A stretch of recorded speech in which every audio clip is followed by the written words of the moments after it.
SBC Media. Welcome to the iGaming Daily Podcast, analysing the news from the betting and gaming industry all over the globe, supported by Optimove, the #1 CRM marketing solution for the iGaming market. We're in a New York state of mind in the first half of today's episode of iGaming Daily, sponsored by Optimove, as late last week, the Concrete Jungle once again introduced legislation with a hope to legalise online casino in the Empire State. Put forward by Senator Joseph Addabbo, the 2024 bill is said to be similar to the one submitted last year with a slight few changes. And talking us through this bill and what it might mean for online casino in New York is CasinoBeats Editor Streeter and Jessica Welman, Editor of SBC Americas. Then in the second half of the podcast, we're flying over to Africa with the African Cup of Nations football tournament underway, as Kieran O'Connor will join us to discuss an article that he produced for Insider Sport. This will be on how brands will use the potential of the tournament to their advantage this year. But first, Jess and Joe, how are you both doing today? I'm surrounded by snow, but getting by. Yeah, we're snowed in. It's a lot of snow in the UK as well. So, yeah, it's all good. Cold, but we're all good. Yeah. I will say for now, Joe, just move that microphone a little closer to your mouth, mate. Okay, how does that sound? There we go. Much better. Crystal clear. And yeah, you probably did hear Joe. He sounded like he was out in the snow. Yeah, the Northwest had a severe weather warning last night. And that severe weather warning brought a little bit of snow. But yeah. Like I said, first half of the show, we're going to talk about New York. But before we get into the topic, now is probably an appropriate time to mention the sponsor of today's podcast. And that is presented by Optimove, the #1 CMR marketing solution for the iGaming market. 56% of the EGR Power 50 personalized player experiences with Optimove. Optimove, the #1 CRM marketing solution for the iGaming market. And for anyone visiting ICE next month, make sure you visit the Optimove stand, mention that you listened to an episode of iGaming Daily, and you will receive an Amazon gift card. Cool. So on to New York. And I think actually before we delve into anything specific, I think an overview, a bit more detailed overview is probably needed. And Joe, do you want to take a lead on this one? So, say that again. Sorry, James. So, an overview on the current state of play, where we're at the moment. Okay, so pretty much. Yeah, I think it came to fruition. I think a few failed attempts in recent history over the past couple of years. But as you mentioned, the Democratic Senator Joseph Addabbo has persisted with this. He's pushed it back to the agenda. And Jess, you obviously have a better understanding of the political landscape in New York and in the US. So please correct me if I'm wrong here on anything. But it also comes amidst the backdrop of the licensing process for brick and mortar casinos. But he has remained persistent in his approach and his attempts to get online casino on the bill. Now that doesn't mean it's straightforward. It's back in contention. I don't think we're anywhere too close yet, but I think we'll get a clearer picture in the near future. He has stated, in recent interviews that he cannot do this alone. He needs backing of other senators, other political figures, and brands as well, I guess. Or, operators, key players in the area. Most notably, he needs the backing of the governor, Kathy Hochul. We'll find out later today. Really, so the governor kind of puts out their idea of what the budget should be, and that'll give you a sense of what she is and isn't willing to sign. So if it isn't in the budget, it's probably because she's not really going to be all that supportive of it. And it wasn't in the budget last year, which did kind of tank the bill's potential for getting passed. So this is the first kind of make or break moment for the bill. But as Joe noted, Addabbo has done this many years running, and this is kind of how you have to do things in the United States.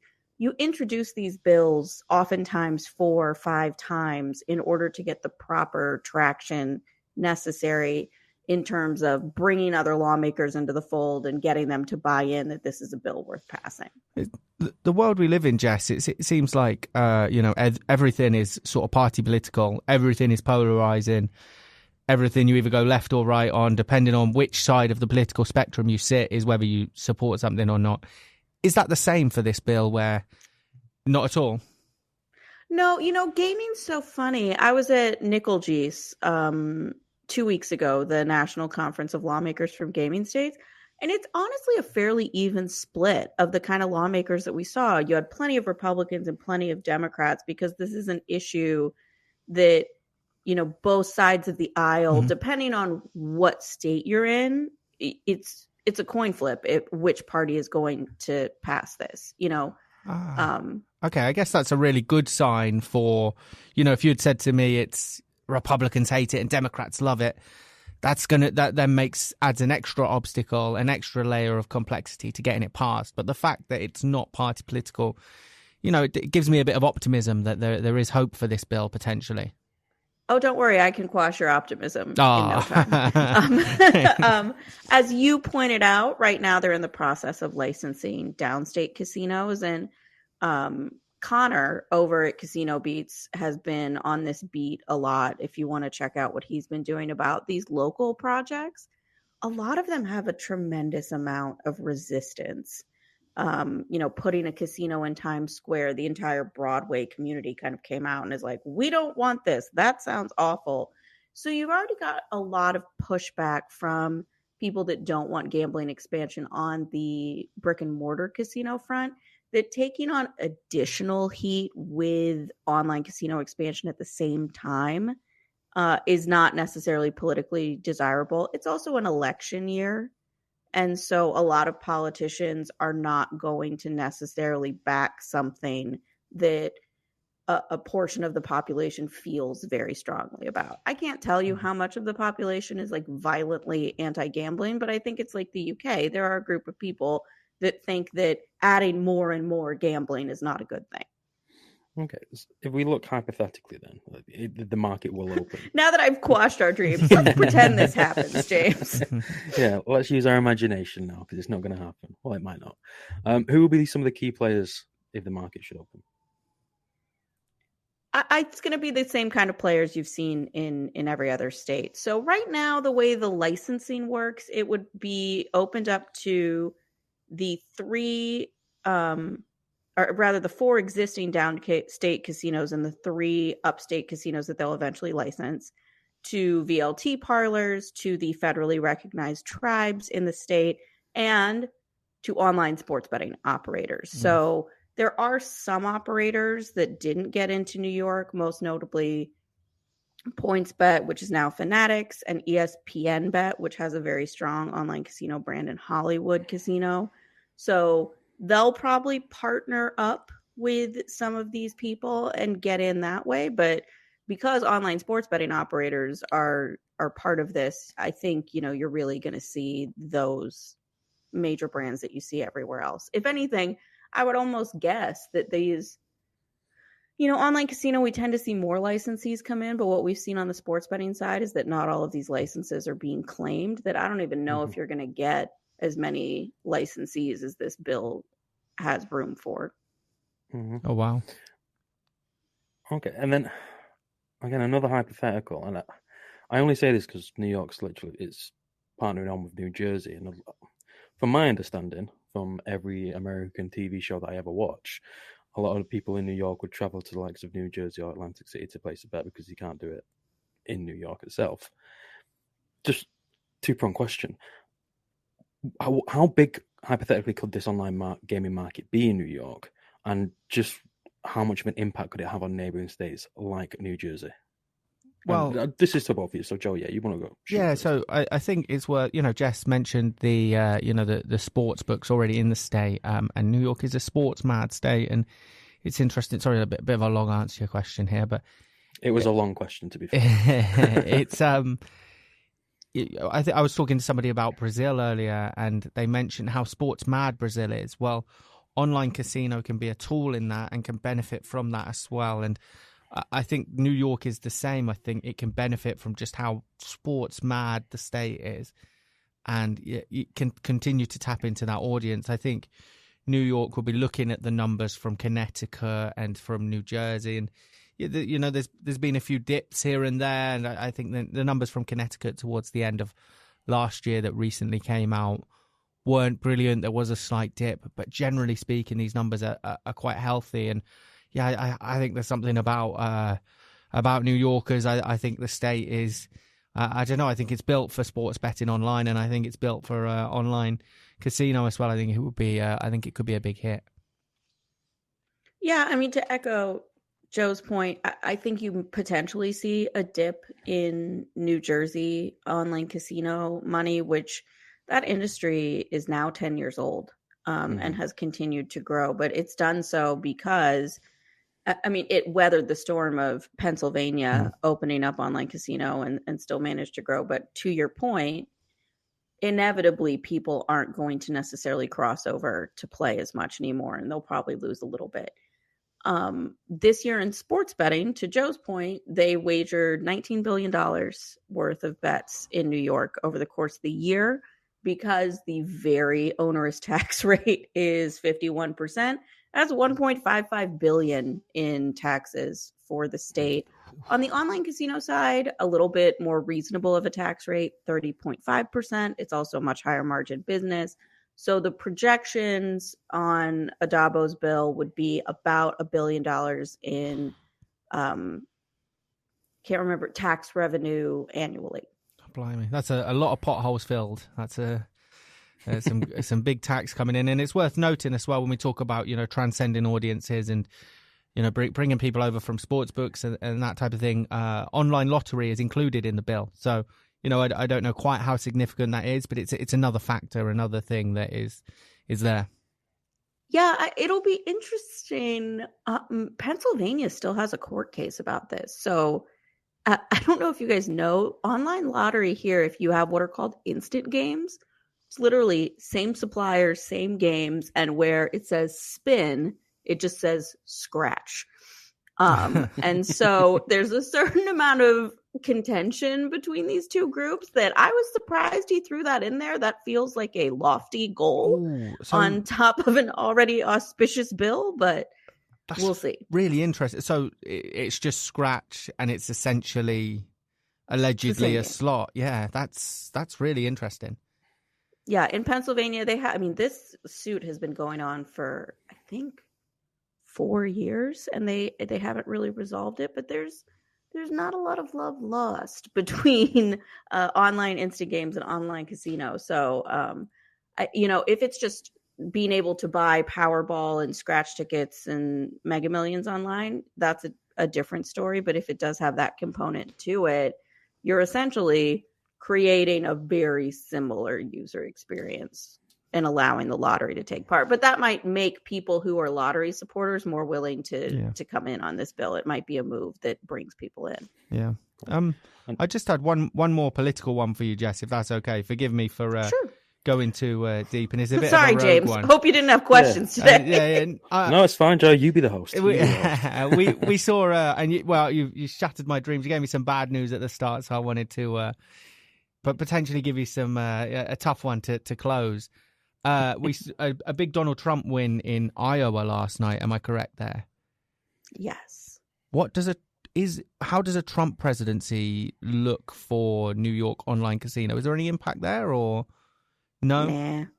No impact. The funniest thing, the only time that Donald Trump has come up is on this Bally's casino project that they have a proposed New York casino that would take part of a Trump golf course and use that space to build a casino, and they had to rename the golf course because of various legal reasons. They had to take Trump's name off of it. Little teaser, on Thursday, we'll talk about the two kind of federal gaming bills to keep an eye on, and those it's less so about Donald Trump getting elected and more about what the makeup of the House and Senate are going to be after the 2024 election. You might see some impact there. But at the state level, it's much more about the governor. It's much more about what Kathy Hochul is okay with. And she, with gaming has a complicated history and an ongoing issue with the tribal compacts in the state. So that also kind of impacts this, where she has to get a deal done with the tribes. And if you're going to expand gaming this way, maybe the tribes aren't super thrilled about it, even though they're included in it. Cool. Just before we go to our break, Jess already mentioned in the intro updates that are going to happen relatively soon. Could you just reiterate them for the listeners again, to keep an eye on? Absolutely. So Kathy Hochul is going to publish her New York budget later this afternoon, American time, on Tuesday. So we'll have a look at that on SBC Americas. And either way, I'm certain we'll be writing a story on whether it is or isn't in the budget, because that's going to be the biggest indicator on whether or not this bill has any legs. Perfect. And if that article is published before we go live with this podcast, I will leave all links in the description below of articles from SBC Americas. But apart from that, we're going to go to a quick ad break, and Jessica Welman's going to sadly be leaving us. But don't worry, we've got Kieran. I got to go right up the budget, man. I'm a busy lady. Perfect. Right, we'll see you after the break. Brazil, a global economic powerhouse, deeply passionate about sports, and now home to one of the hottest markets in gaming. And we're giving it the full SBC treatment. Join industry leaders, market experts, and all the major players in the country for 3 days of content, exhibition, and epic networking at the first ever SBC Summit Rio. And welcome back. In the first half, we were in New York. We're now over in Africa. And Kieran O'Connor, you're joining us now. Well, not literally in Africa, you know what I mean, guys. AFCON just started this week. I believe we are in to day 2, are we not, Joe, of the tournament? Or is it day 3? Day 2, or sorry. It's in its infancy. It's just begun. We're in the group stages. Let's go with that. Yeah. Andre Onana's still in Manchester, though. They've still not sent him out. kept him on hold, just in case. Yeah, that's an interesting story in itself, and one that I'll hopefully get into on another podcast. But yeah, AFCON started, and Kieran, you did an article for Insider Sport regarding kind of brand awareness and sponsorship for the tournament. Do you want to just provide us an overview of what that feature article was about? Yeah, definitely. So I had the pleasure of speaking to Dean Akinjobi and George Harborne. Mighty Dean. I'm sure some of the listeners might recognise them names, as they sort of featured in a few articles before my time. Yeah. He was on for I think it's the Women's World Cup. Yeah, the CEO of Football Media. He gave us some good insight into Women's World Cup branding, and I think he did the same for Kieran for the AFCON. Yeah. And we all know George. Sorry, apologies to Kieran. Continue. That's fine. So we sort of just like sent out a basic some questions for them, just to see what we got back, sort of around the brand and sponsorship landscape around the tournament, because in previous years it's been said that this tournament is sort of an untapped potential for sponsorships and brands. And this year could be the biggest it's ever been. So we want to see if anything's changed in the landscape, and what sort of people can expect in Africa and also domestically in the UK. Yeah, I've read the article, and I've kind of picked 3 interesting questions from the article. One, just to get your view on it as well, but also kind of to hear what George and Dean had to say. And the first one is regarding the players at the tournament. And there's some big players. The biggest one, no doubt, is, it hurts me to say this, is Liverpool's Mo Salah. He's Egypt's biggest star and probably the biggest star of the tournament. But how can these players be leveraged creatively during AFCON by brands? Yeah, I mean, when you look at it from a domestic point of view, I'm sure a lot of football fans will have players at their own club who are sort of having to leave in January, and it affects sort of the sort of momentum. And like you said, Mo Salah is one of these players that has gone every time this tournament is on, and a lot of Liverpool fans really don't like it. But for brands and sponsorships, it's massive. I mean, they can sort of leverage the IP rights of these players. They could even, and this could be to do with activations like live stream Q&As. It could be signed merch competitions of the player. It's pretty much just using the UK audience or the global audience these players bring to AFCON to sort of build their brand up and shout it to the world. It's kind of not a million miles from what we were talking about with the darts not that long ago. I think like a week ago we did a podcast on the PDC darts and the sponsorship of that. And the one thing we really tried to drill home was that it's essential for partners of the tournament, for partners of the sport to tell the narratives and capture the story of these players and, yeah, bring that home to fans, because that's what gets the imagination of fans, and they then associate that with, the partnerships. Yeah, definitely. Definitely. I mean, if you look at sort of Mo Salah as one, football fans in the UK are very, very, very loyal to the teams. And if you're a star player like Mo Salah for Liverpool, I'm sure there's a lot of Liverpool fans going to be tuning into the tournament. And anything that he's even slightly involved with, they'll be on it. And one of the big partnerships from this tournament is obviously the collaboration with Sky. The fact these games are on Sky and via the Sky network and multiple different facets that Sky have got, that's a huge, huge deal, broadcasting deal for AFCON. It is massive. I mean, the deal is going to have positive effects on all brands and sponsors at AFCON. It'll give brands further exposure to tens of million viewers throughout the UK. Then, as well, looking at it, by securing these rights, I mean, the marketing of AFCON will significantly increase. It's just going to be massive, yeah. And you mentioned the fans of the club getting behind their own players, but it's also worth noting that there's a massive Nigerian community in the UK. There's a massive Ghanaian community in the UK. There's communities from all these countries in the UK. And, when I lived in London, there was parties going on for the AFCON. There was crowds gathering like it was a Premier League match, and they're incredibly passionate about their nations. And, yeah, it's really cool to see. It does capture the imagination of fans here as well. One other partnership that's been signed is actually a renewal of a long-standing deal, and that's with Orange, the mobile network, which I'll be honest, as a UK citizen and very narrow-minded and very oblivious to what's going on everywhere else, I forgot Orange was even a mobile network. I mean, the last time I've heard of them was like when they were producing animal packages for SIM cards. I think I was a dolphin man myself. But what message does this kind of long-term partnership, and Orange is huge, certainly in Africa. I'm pretty sure it reaches like 1 billion users, not 1 billion, but it's quite huge reach. What message does this send around the ecosystem of brands and sponsorships that they've signed this long-term deal with? Orange have signed it with AFCON.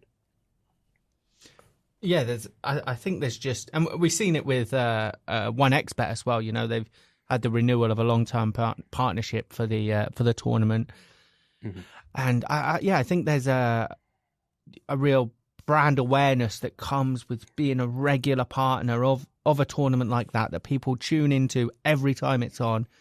It becomes a part of their life. It becomes a part of their culture. The brands then intertwine with that, and they also become part of that fabric. And yeah, I think it is really good to see some long-term partnerships being formed. It is a really interesting element of the tournament, because commercially anyway, because it's not something you see so regularly in football now. I mean, we always cite the Sky Bet EFL partnership. Sky Bet is part of that culture now. They support clubs. Mm-hmm. And I think that's the same for AFCON. I think some of the brands have really sort of become part of the culture, and they've done a good job of that, I think. Yeah. Kieran, do you want anything final to say on it? I mean, to do with that sponsorship specifically, I suppose, in Sub-Sahara, it's been massive. They've really contributed to the Sub-Saharan economy, and it's sort of, like you said, it sort of sends a message through the ecosystem that, listen, this tournament's going to get bigger and bigger each year. You've got a lot of young African players coming up into the Premier League, and if they can be anywhere near the size of Salah, you might have 4 stars, 5 stars on each African team in the tournament. I mean, sponsorships have really got a sort of following suit of the phone network, and really get on board this tournament and try and get the brand out there. Yeah, and the only other element we haven't really mentioned of this tournament is, the kickoff times are very friendly. It's running alongside the Asia Cup as well. As a betting product, there's a real opportunity there, I think. it's cold outside. It's horrible. You want to watch some African football. You want to warm your cockles and bet on the African games. It's a good opportunity for betting operators. We always talk about it with the World Cup and the Euros, how whether the kickoff times lend themselves to a betting product, and I think this does. I think is a real opportunity in terms of betting engagement as well. But that's a whole different discussion, I guess. Right, what a way to end the podcast of warm your cockles. Okay, let's have a fun one. Who's going to win AFCON? Joe? You've got me, but I always like Senegal. They are a strong team. It's hard to know. A lot of the players are in